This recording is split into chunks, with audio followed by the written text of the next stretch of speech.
Hey, thank you everyone for joining us tonight for Black Men Linked. And tonight's topic will be healing the hearts of Black men. With guest speaker Eric Taylor.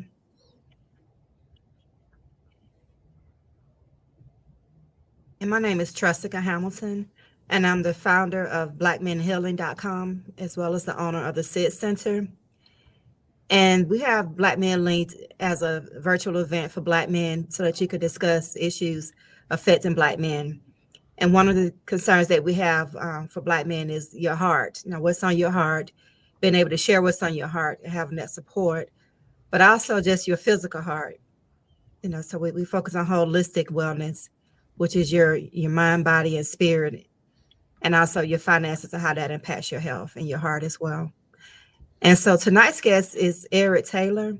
He's a licensed psychotherapist. He also specializes in relationships and couples counseling. And I'll let him introduce himself. Hey everybody, my name is Eric Taylor. I've been in the counseling field for about 5 years now. Um, me and my wife, we own our own practice called Taylor's Touch of Clarity, mental health counseling. And just like Miss Hamilton was saying, I do specialize in marriage counseling and healthy relationships and boundaries. So I'm honored to be a part of this conversation today. And thank you for joining us tonight, Eric, as well as Absolutely. being willing to answer questions that our audience may have. And one of the topics I want to touch on, because I deal with a lot with the Black Men Healing Circles, a lot of the concerns with a lot of the Black men are relationships, even just with the married men, the marriage relationships and the kids, but also with men who are single fathers. And they have a lot of issues as far as fatherhood rights or not being able to see their children, or issues with that and how that affects their heart, and just the battles that they deal with just trying to have their fatherhood rights. And so I do want to talk about that as far as how to deal with the emotional part of your heart health and learning how to adjust and co-parent effectively so that it doesn't jeopardize your heart. Because I tell them all the time, if you are stressed like that and upset and constantly at war with the mother of your children, that affects your heart. That stress it affects your health, period, and also your heart. But just learning how to deal with that emotional battle of fatherhood.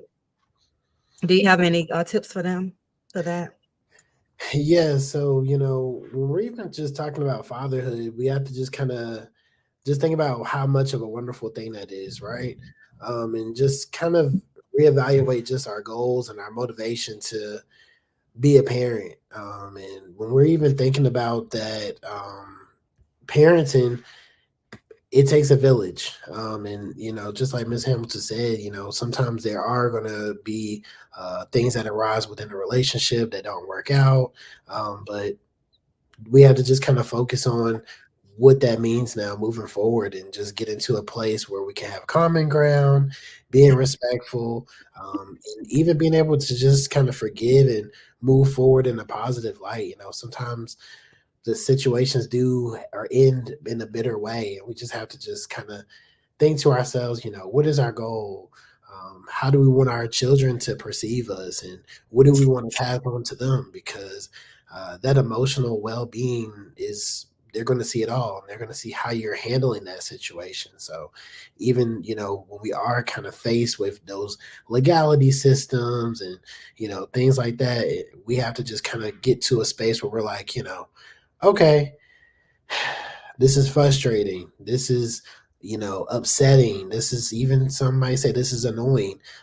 But we can't lose sight of just the focus, and that's parenting, raising our children.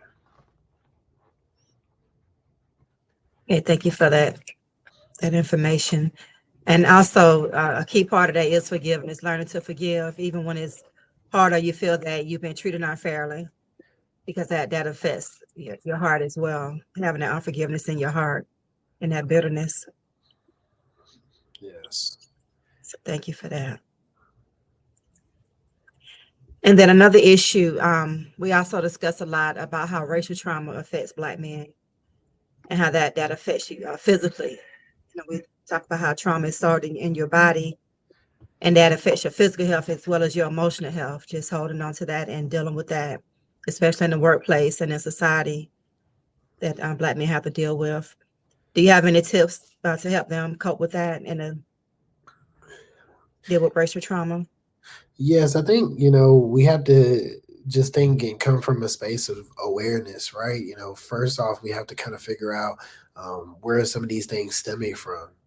And then after we kind of can figure out, what our triggers are, where this is stemming from, we can kind of start to adjust our behavior. So whether we're lashing out in anger or just isolating ourselves, and these different behaviors that we're experiencing, you know, and sometimes they're not as negative that we may notice them, right off. But sometimes just things just don't feel right.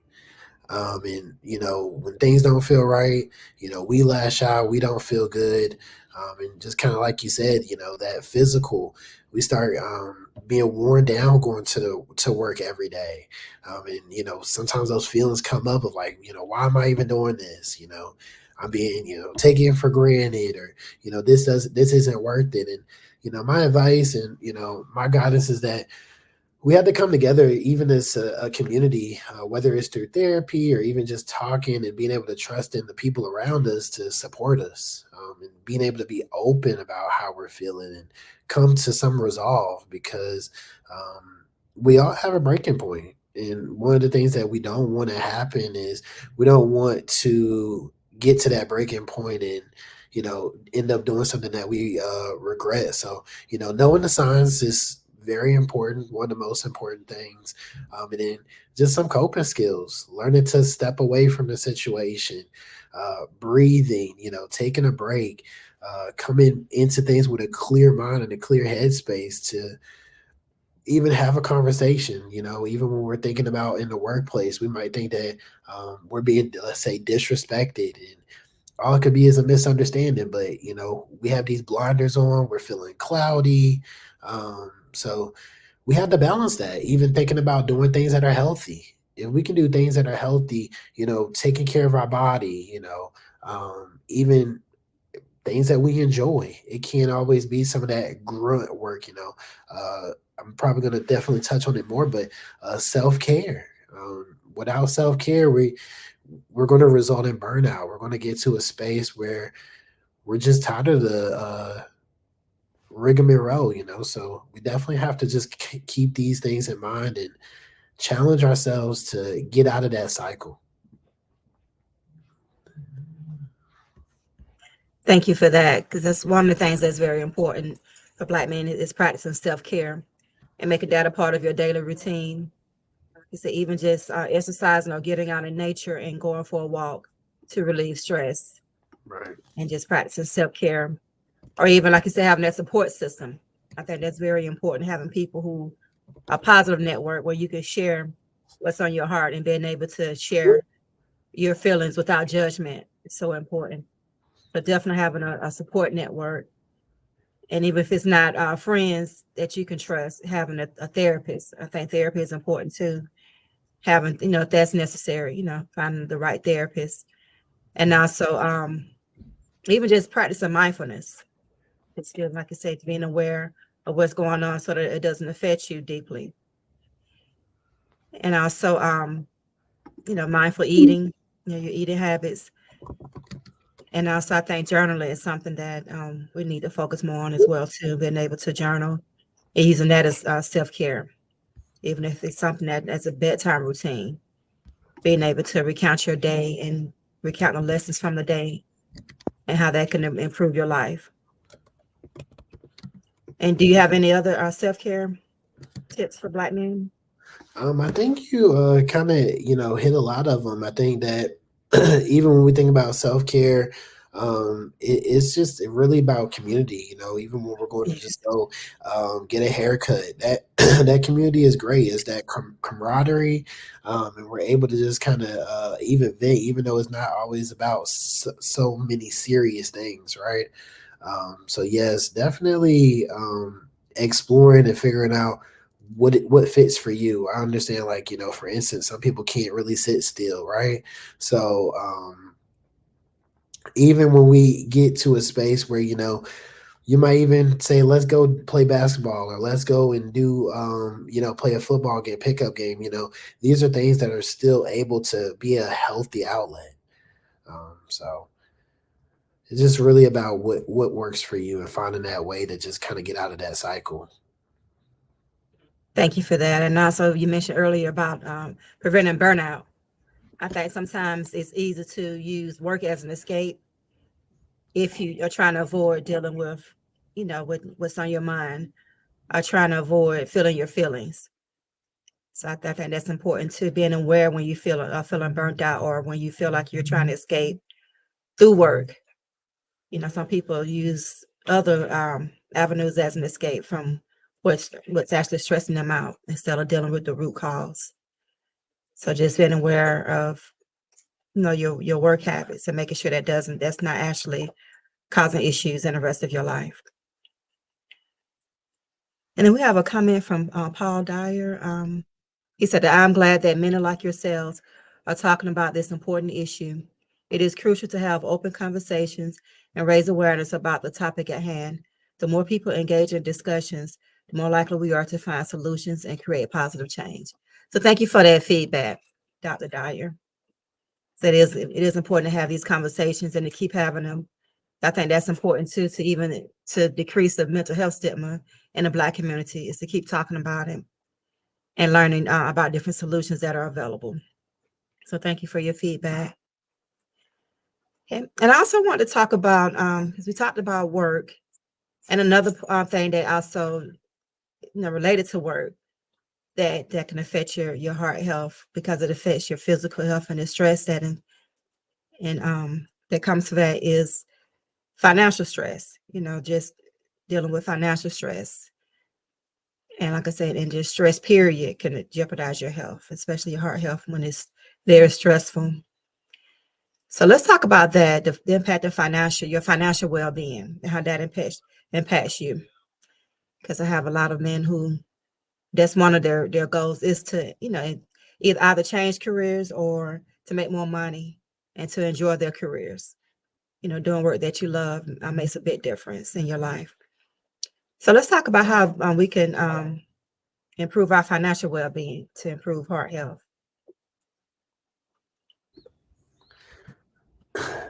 Yeah, so I think, when we're even talking about financial well-being, I think that it gets to a space where we have to navigate from, a place of just even self-worth. I know that a lot of the times when we're even thinking about finances, we're thinking about how much pressure we have, right?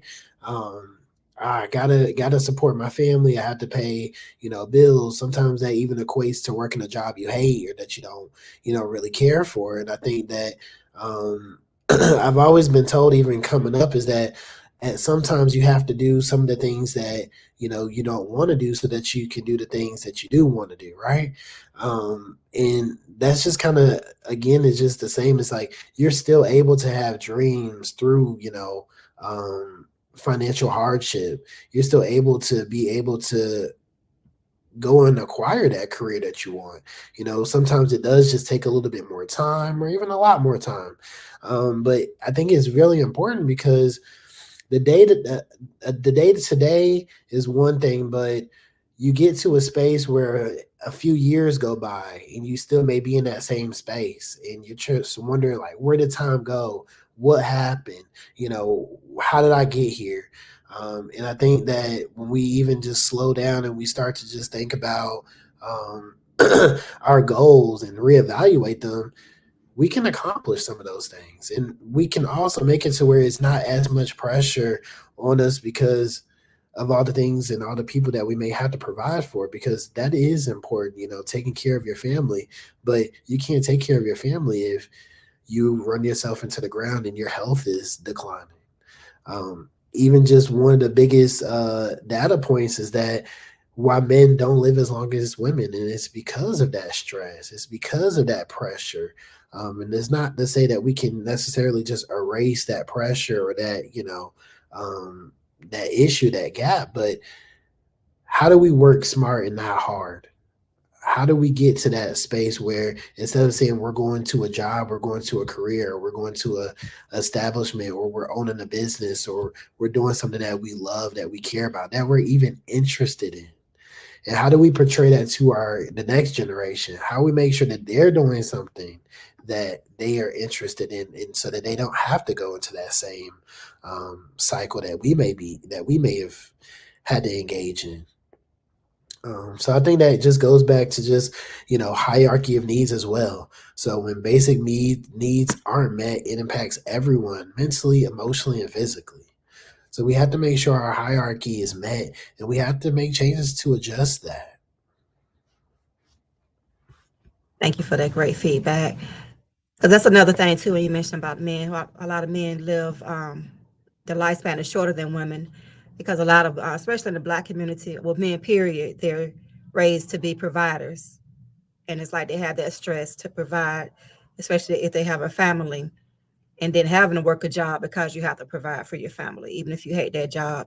So I think a key point that you mentioned is having a plan where if you don't like the work that you're doing, you have a plan where you have goals to, have a better career, but you also need to have a plan for to accomplish that goal, where you may be working at a job, but also you have a plan to either go to school part-time or at night to fit around your work schedule, to increase your skills, or to prepare for a new career. Or you have a plan to, networking is important, for as far as career changes and making those, valuable connections. But just having that plan, and also I think that helps you to not be so stressed out when you see that even though you're working every day and you hate what you're doing, that you have that plan that motivates you. But you have that front and center and see that you are at least taking steps towards that plan. So I think it's good to even have like tasks for, daily tasks that's tied to your goal so that you can see that you're making progress. And so that it doesn't turn to year after year where you feel like feel like your life is being wasted because you feel like you haven't moved further along after a few years. And also, I think too, just your perception about it, because if you're providing for your family, then the job is not really a waste of time. It's something that's contributing to your goal, to provide for your family, but also just knowing that you have options, and then change your perception about it too, knowing that you can also, prepare for a different career, but it may take longer than what you expect. Sometimes I think that's a part of it too with your heart health and that emotional heart is sometimes where your dream seems like it's deferred, or you may feel like your dream never will come to pass, just having to change your perception. Because if you think that you don't have your dream is deferred or will never happen, that can also make you depressed or cause you to give up, and you don't want to give up on your dreams. So I think a very important part is having that goal. What type of career do you want, and how much money would you like to make each year? And then keeping a plan, a daily plan for that. And then Dr. Paul Dyer said he's been teaching Black men financial health to truly see each other and see value in each other and help one another advance in any direction one needs help in. And that's true. Just having that support. That's why I said networking is so important. Like if you want to go to a new career, find organizations that have conferences or have different meetings where you can start attending and start networking and have that support. And that way you can get information about what to prepare for, what you need to prepare for, how to prepare for interviews, because there are people who are willing to help you. So just being able to find this, again, having a support network. And so even having a mentor, and I think LinkedIn is a good place to find those connections as well for the new career. That's something you can do at night, reaching out to 5 people each day who have the type of career that you're interested in, and asking them if it's okay to ask them questions about their career. But mentoring is very important, not just for kids, but for adults too, to help you further along in your life and achieve what you want to achieve.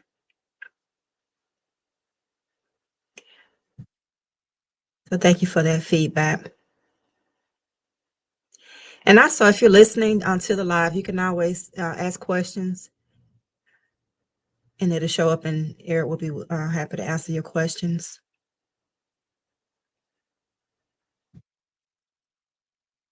But like I said, and I think like as we keep going back to, as well as the support network, as far as your heart, heart health, it's so important in every area, actually, even with the physical health. Having that, as far as exercising or even doing the hiking, just finding people who are where you want to be, are willing to support you with your goals. So that applies to everything, even the financial part, having a mastermind or networking groups. So you always see in every area of your life how important it is to have support in each area. Yeah, while we wait to see if anybody else has any comments, I even share personal experiences. I'm also a veteran, so I spent some time in the army. And when I got out, you go to all these different screenings, and you just get some blood work and things done, and it turned out that I had thyroid issues. And I was like, I was just wondering where this came from. It wasn't really hereditary in my family. And around the same time, I was actually diagnosed with um, PTSD. And PTSD is linked to having thyroid issues. And when I got some help with that from going to counseling myself while I was in my master's program, um, I actually worked through some of that PTSD, and I went and got retested like a year maybe later, and it was no more traces of the thyroid issues. Um, Mhm. and that just kind of goes to show too is just how powerful that mental aspect is, and how it does affect your health in a way that you wouldn't even know. Thank you for sharing that. Of And course. thank you for your service too. That's important too. I feel like a lot of our veterans don't have the support they need when they come back into civilian life. So that's important that you mentioned that you went to therapy to it and how that helped you. So thank you for sharing that. And Dr. Dyer says he's also a 15-year Army vet. Yes. So thank you for your service. He asks, what are your ideas on reaching out to the youth? Um, I have a few ideas about reaching out to the youth. I think that we have to make sure that we're getting involved in the things that they're involved in. So even again, awareness. I just think, personally, even when we think about black young boys, one of the biggest things that they kind of gravitate around is music and sports and things like that. And those are definitely healthy outlets to an extent. But I think that even still, they need that guidance too. They need that mentorship that we talked about. They need to know that their dreams matter, and we have to kind of meet them where they are, whether it's on the field or on the basketball court, or even playing video games. That's really big now in this day and age. It's like they're on the game and things like that too. And it's like, we have to try to think outside the box to be able to reach the youth, because that's how we get their interest, is being interested in those things that they're interested in. I work with a few young men, and, you have to be able to relate to them for them to even want to have that conversation with you. So, I think a big role or a big part of it for us is to making sure that we are still engaged in some of the things that they like to do, or even educating ourselves about it. Thank you for that. And it is important to meet them where they are and to show that you're interested in what they're interested in. And also, like I said, the mentoring is important for our Black boys as well. I mean, that's something that's constant throughout your life that'll help is having mentoring. And also just knowing that the kids are watching. So as the men are taking care of their health and doing what they need to do, the boys are learning from the men because the kids are always watching. They learn a lot from music and the media. They also learn from what they're seeing in their own communities and for the men in their own lives.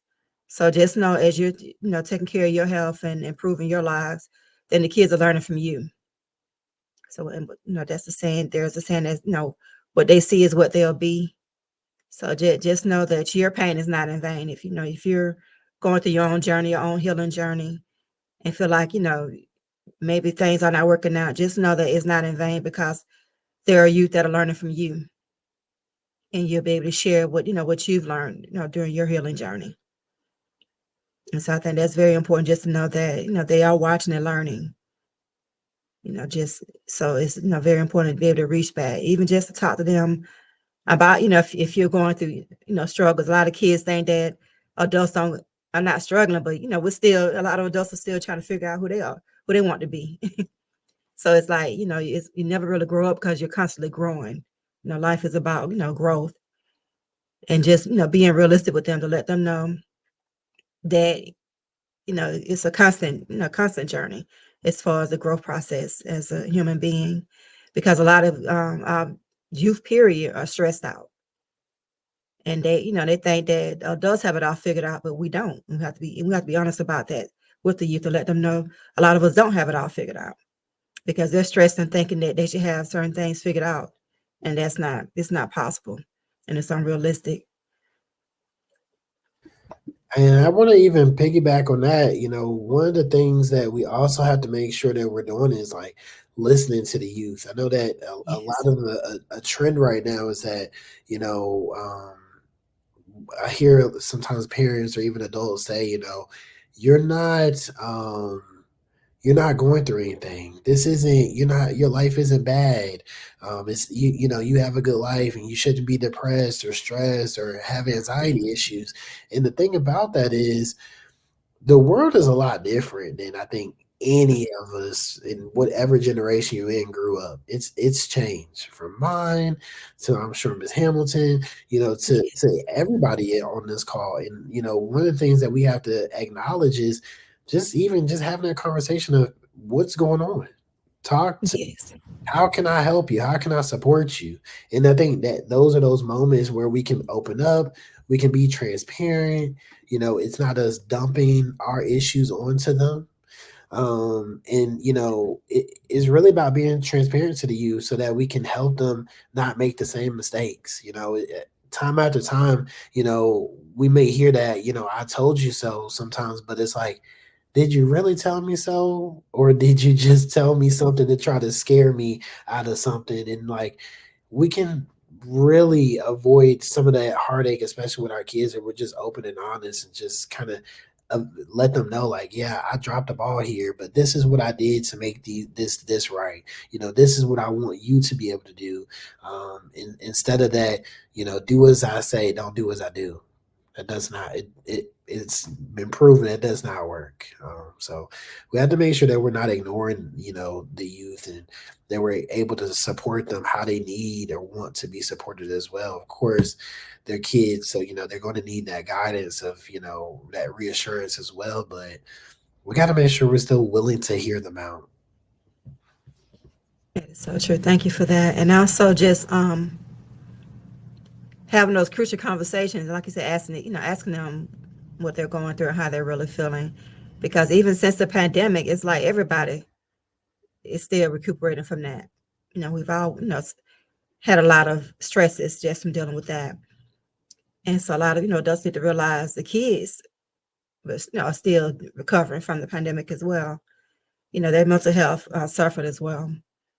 And I think a lot of people, a lot of adults, they incorrectly think that children are resilient. We hear that a lot, but that does not mean that they can go through a lot and not break.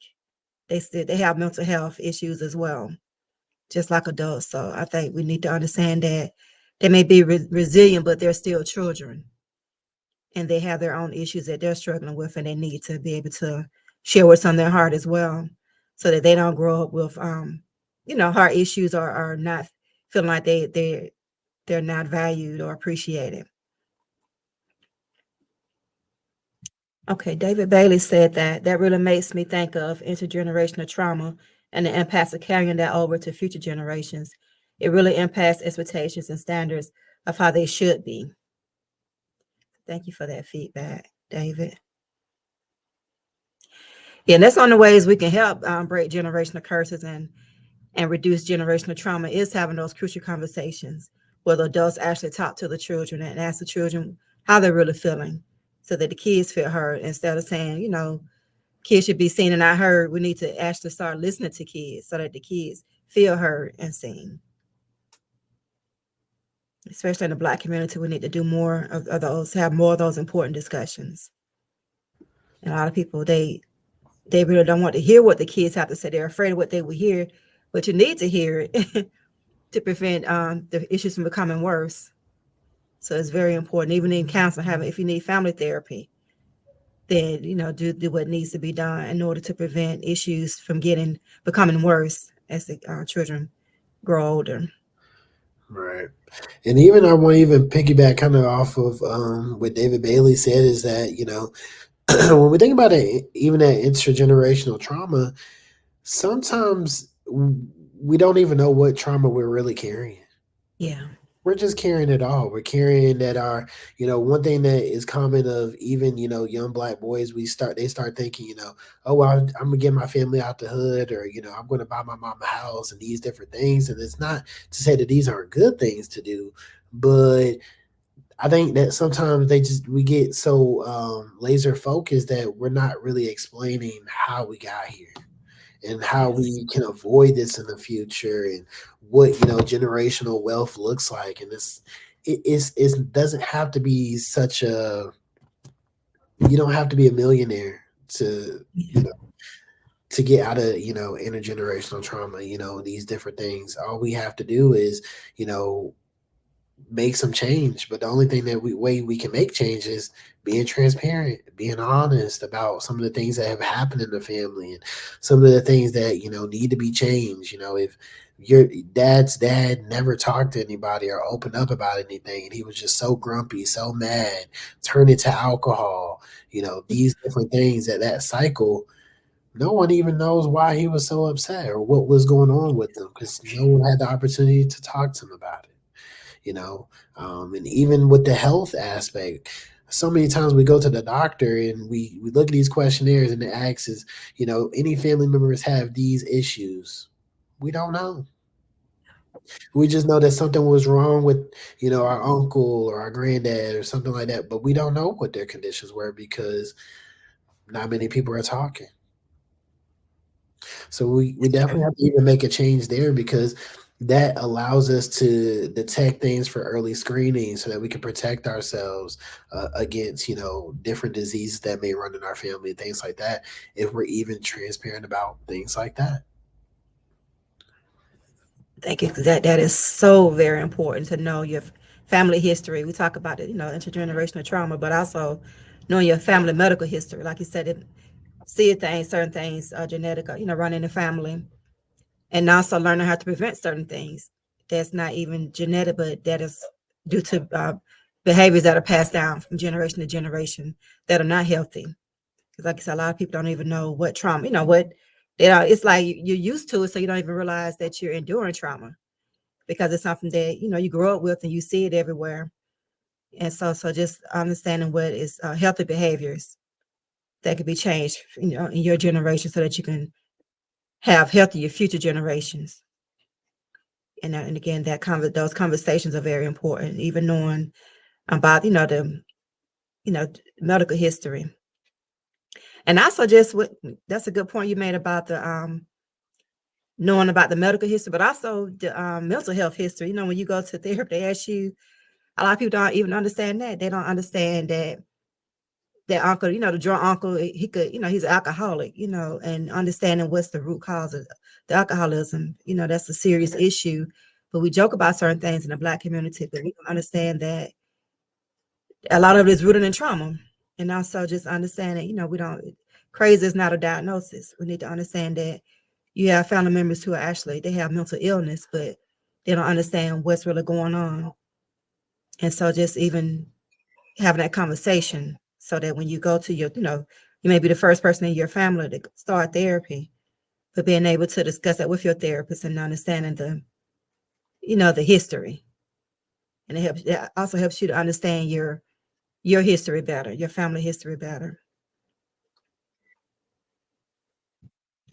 Okay, David says, so true, Eric. This idea of masculinity impacting our ability to heal or seek help. The process of seeking could and has been perceived as a weakness, and that creates avoidance of this. Yes, yes. I think that, you know, everyone, I think, of course, has a different definition of what masculinity looks like. I think we all see the debates, too, and social media and things like that as well. But I think, again, it's like if we can just look at the root of like, what is masculinity really? Who is, let's say, checking for someone's masculinity? How is that bettering our health, and what is that doing for us in the day to day? And I think that, again, we've just kind of lost focus on what it really means to be masculine. It's not keeping things inside. It's not just work, work, work. Masculinity, in my opinion, is being respectful, being honest, being a caring, um being open, being able to be vulnerable. And I think that, that, like you said, that is looked at as a weakness, because someone may say, oh, well, that's you just you're being soft, and, you have to be hardcore, have this, exterior. You don't have to have that exterior, because what a lot of people don't see is that the most people who I would deem and say are successful are those people who have great relationship, great communication skills, and that takes a lot of vulnerability. And vulnerability is not a weakness; it's one of the most powerful strengths you can have, because it's one of the hardest things to do. And I think even as a community, we have to get to a place where we just kind of stop, um, having these conversations of this person not being, so masculine because they act this way. The real thing is, are we holding our friends, our family members accountable for being, living the way that they are, perceiving that they are? Are we calling them out and trying to help them, to be their authentic true self, instead of it just being this, boasting thing? I think that it's just kind of like, we got to this place where we're just trying to boast. And again, it's not about how much money this person has, or how much, women this person has, right? Because the most wealthiest people also have mental illness. They also have family issues. They also have these things. And, you know, that doesn't make us stronger. The best thing that makes us stronger is just being open and being vulnerable and being able to have those tough conversations. And that's going to ultimately create all that change that we need, and that just goes back to even this event. It's like, that's what it means to focus on your heart, physically and emotionally.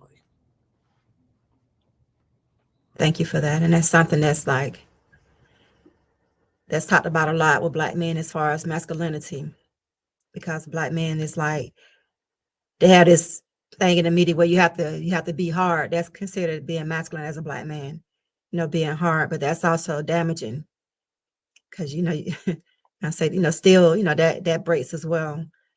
So it's so important to know that there's strength and vulnerability, and that it's okay to feel your feelings and be aware of your emotions as a Black man, because that is, you become too hard and you harden your heart, and that damages your health, and that also decreases your lifespan. So it is very important for Black men to know that, like you said, being authentic and being able to ask for help when they need it, and asking for support when they need it, instead of being the one who's supporting everybody else. It's okay to be a provider, but also realize that your needs need to be met as well. And being okay to ask for help and start your healing. So thank you for that. And if anyone else has any questions, you can type them in the box, and we'll be happy to answer your questions.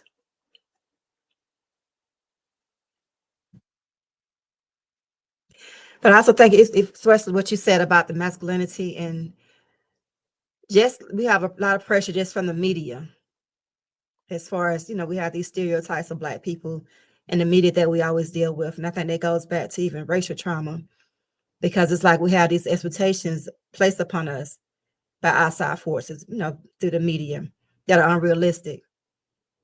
And even like you said, with the men, feel like they have to have a lot of women, to feel like they're masculine, and it's that's not even true. We have to also look at what we're taking in from the media, and just music, what you're saying on TV, and what you're listening to, and make sure that you're not being programmed with unrealistic expectations as far as how you should be as a Black man. And so we really need to be more aware, more mindful of what we're taking in from outside influences. Yes, I think that's so true. I think, even when we are, I've been victim to it of just like even enjoying just some music and not realizing that that's the reason you're feeling a certain way, or it's Yes. affecting your mood, it's affecting your spirit, and sometimes we don't even think about why we are liking a certain music. And, we have to even think about the root of that is like, you know, music has different waves that speak to you, that it's literally going into your brain and into your mind. And you start to just kind of feel the way that it's provoking you to feel. And I think that again, it's like, the media we all know isn't going anywhere, right? It's not going anywhere. It's only going to get more advanced, and it's only going to spread and reach us in different ways. I think that we just have to get to a space where we are ensuring that we are trying to imitate other people and be other people. We have to be ourselves, who you are. You're not going to be able to be that person that you may see on TV or in the rap videos, or different things like that.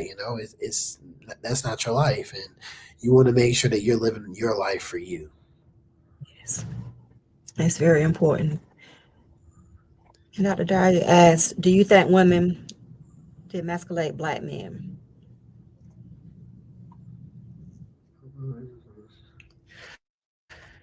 I think that is definitely a loaded question, right? I think that kind of definitely portrays back into some of these debates that we're having. I think it really depends on. I mean, every situation, I guess, is of course unique, but I think that there's always going to be different sides of the coin, right? There are Yeah. going to be women that are, demasculating Black men, and they should definitely be called out for it. But men also do the same thing, right? We harp on other men, and we talk about, how they're soft, like, oh, Russell Wilson, that's one of the big ones right now, right? Yeah. Is he really a man, for the things that he's doing, right? And we have to be mindful of what everyone take offense to. Some men, in my opinion, they don't like to be held accountable. One thing that I know and that I've always kind of been raised to realize is that when you call a man out on something, it's not always going to be just met with understanding. It's unfortunately going to be sometimes met with aggression or things like that. So I think that, to go back and answer your question, Dr. Dyer, I think that it is very possible that women demasculate Black men, but I think that that can also be a trauma response to just not being able to be transparent of how we're really feeling.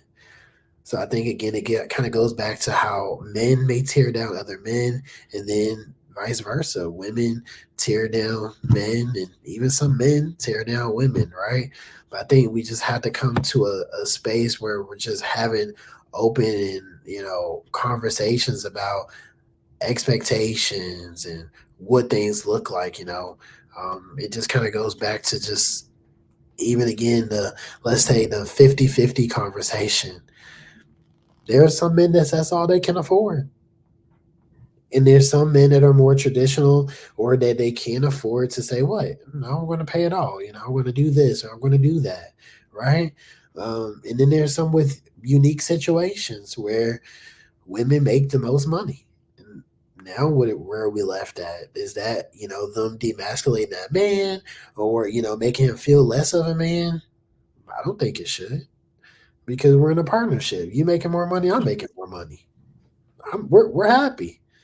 But I think that kind of piggyback and just go back to what the media may say or some of these debates may say is that, no, you're not doing enough, And that's not true.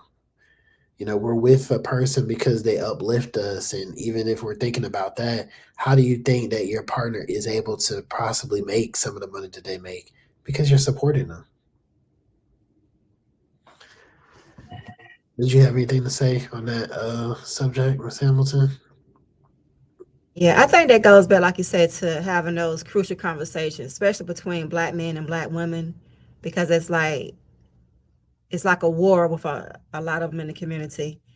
So it's so important to have those conversations because even working with black men and listening to them about their relationships and their regrets about relationships, it's like it could have been said that they would have had the important conversations, even in therapy, because a lot of stuff they're saying is the same thing women are asking or saying, but it's like the communications, styles are different between the men and women. So it's just important to have those conversations. And if you feel like you're not being, and I think it goes down to respect too. But if a man is not feeling respected by a woman, if you're not, then you have a discussion about that. That's a conversation that needs to be had because a woman may feel like she's not being appreciated. So I think that, and it goes back to having those, crucial conversations and learning how to communicate effectively. I think that's one of the issues that we're seeing between black men and black women, especially this constant war in the media that we see about the war between black men and black women. It's like we just need to learn how to communicate more effectively and safe spaces. And that safe space is crucial, where you won't be called out or disrespected or judged, and where you could be honest and having those honest, crucial conversations. So thank you for that, Eric. And if anybody has any final questions, you can type them in the chat box, and then we'll wrap this up. And thank you so much, Eric, for your feedback. Yes, of course. I'm really enjoying this, and I think that again, it's like this is also how we make change: is be able to have these open dialogues and be able to just kind of get awareness out there and just have these, thought provoking conversations. We're all entitled to have our own opinions, and it isn't about who's right or who's wrong. It's just more or less about just being informative and even Yes. able to just again a different perspective is just also enlightening, and I think that this is a really great platform too. And I just even want to kind of take the time to even thank you, Ms. Hamilton, not only for inviting me, but for the work that you're doing in the community because, you Thank know, you. so many times and so much, Black men don't know that they even have things like this and how you've been helping this community here in Georgia. And again, it's just like, I am hoping that, this kind of thing is happening everywhere. But again, there are those gems that we know and people are trying to make a change. But I just want to also just encourage anybody who's, on this call is, just try to get involved in the community. Try to look and see what is happening to just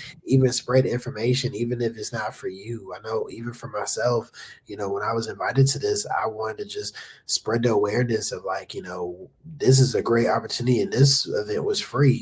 But even some of those that cost, invest because we're investing in your future, you're investing in yourself.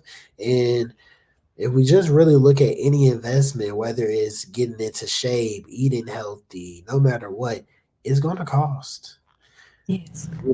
Whether it's money or time, it's going to cost you. But it's about just getting to that area and that space of being able to improve your well being. So, again, thank you, Ms. Hamilton, for all that you're doing in the community. But thank you. And thank you, Eric, for showing up and agreeing to participate. And this is something that the Black Men Linked events, they are held monthly.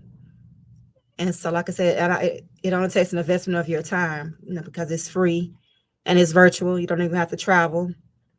And so again, it's every month. And you can join our mailing list in the free Black Men Healing community at blackmenhealing.com. And then that way you'll be notified about future Black Men Linked events and other events that we have. And again, that's blackmenhealing.com.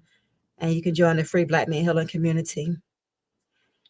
And Eric, and again, our guest speaker tonight is Eric Taylor. He's a licensed professional counselor. And also, will you share your website and your private practice name? Yeah, so it's Taylor's Touch of Clarity, mental health counseling, and I'll put the web link in the chat so that for anybody to see. And we're on Facebook and we're on Instagram. So if you just type in Taylor's Touch of Clarity, we should pop right up. And we service North Carolina and Georgia, so we are trying to help as many people as we can, whether it's with services or even just pointing you in the right direction of what your specific needs are, because that's what's important too in this field, is just being able to make connections with other people that can give the resources to those in need. And again, it's just about us being able to come together and just kind of make this change, because it takes more than one person. It's a village. And I think that, everybody who joined this call today, I think that that's why it's important that you even join it or that you're here, is because you care about your community. So let's continue to uplift one another and, work together to make some change. So, if anybody needs to reach out to me, to even for support, or just to kind of get some more resources, or even bump ideas of helping this community or the community that you're in, I'm more than welcome to, you're reaching out to me. For that. And again, this is Eric Taylor. And also, my name is Trustica Hamilton, and I'm the founder of blackmenhealing.com and the owner of the SID Center. And again, like I said, you can go to blackmenhealing.com to be informed about future Black Men Linked events. And so thank you so much, Eric. And thank you for our guests who participated and asked questions. We appreciate you participating. And do you have any final comments, Eric? Just wanted to say again, thank you for having me, and thank you for everybody who joined the call today. And, if you take anything from this, just try to take care of yourself, physically, mentally, emotionally, and spiritually. You matter. And I think that that's something we all need to hear daily, whether it's from someone else or just yourself. You matter. Thank you so much for that, Eric. And thank you, everyone, for joining us tonight. And again, this topic was Healing the Hearts of Black Men. And we look forward to seeing you at future Black Men Linked events. And have a good night, everyone. And thank you, Eric, and have a good night. Thank you. Y'all have a good night. Okay, bye-bye.